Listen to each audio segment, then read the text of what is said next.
Hello teacher, I'm sending my questions. I'll start with lesson number 1. The question 1 is the knowledge the teacher should have. To me, to my mind, what I consider it very important is the language knowledge, the language competence itself. Linguistic knowledge is one of the most important things that teachers should consider if they want to be teachers, I think. The ability to speak in determinate or specific topic, it's really important. This is in question number 1. About question number 2, if I have to rate my knowledge, I would say that I can, or I have a knowledge about the spoken and written language. Also, I can say about the language itself, how is it put together. I have a knowledge because I understand what they can say in every situation or unrehearsed situations. I quite understand and I know how it works. If I want to teach my future students. And about a knowledge about pedagogy, I also consider that I know some aspects, but when you're teaching, you need to know that everything is changing in the world, new technologies come, and so you have to teach your students new technologies too.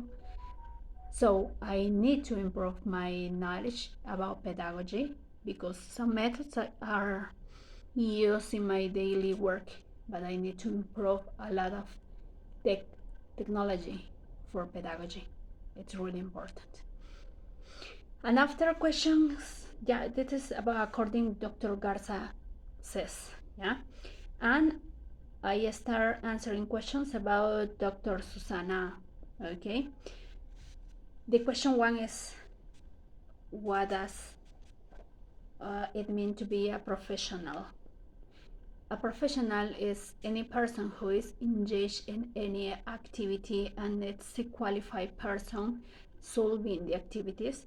But to my mind, a professional involves more than this. It's more complex and depends on the activity you are developing, because if you are a teacher, what you have to do is engage not just with the methods, the knowledge.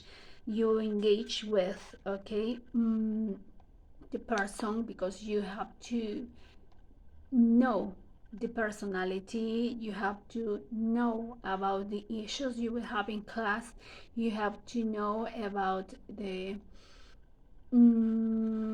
issues, not just with people, with learners, with topics, with methodology.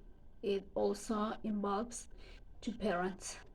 So this is what I consider if you want to be a teacher.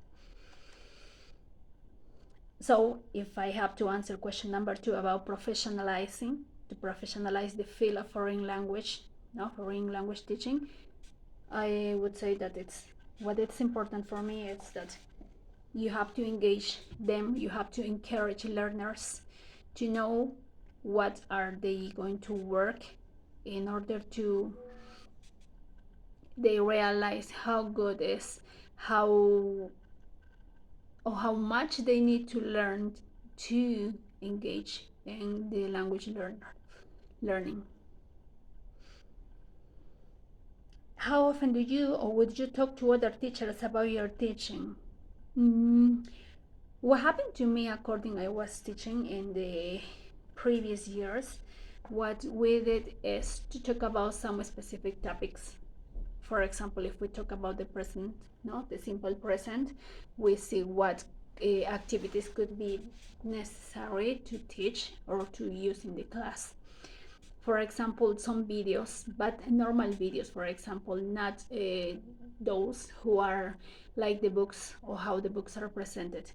One solution is to show movies, to show the daily activities, or maybe in cartoons, because it shows something. Although I think it's a parody, I consider that it's very useful because they don't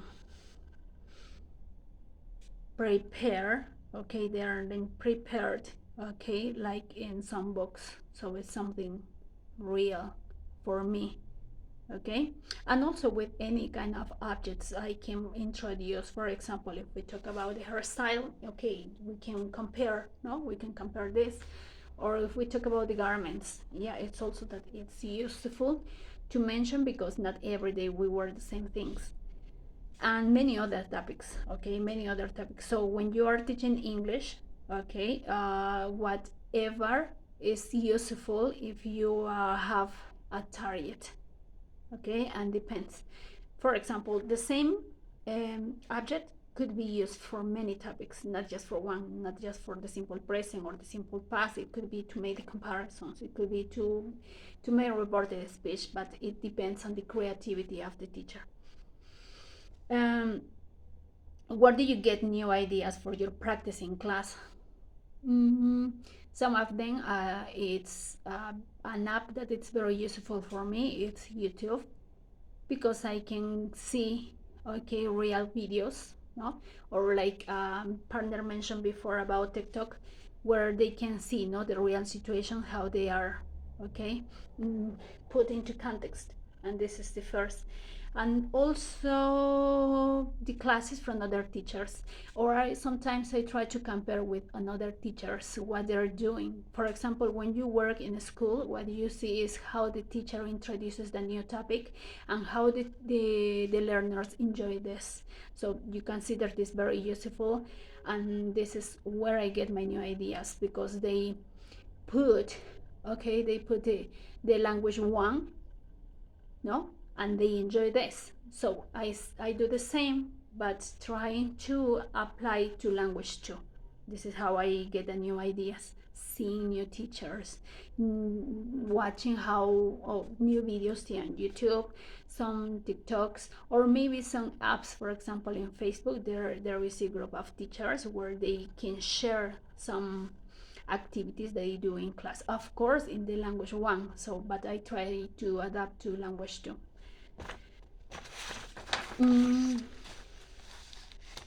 and this, after we have the historical perspective, okay, describe the language methods used by your language teachers. Where at the beginning, at the very beginning, when I was studying English, I didn't know what were the methods they or teachers include in, no, in the language teaching.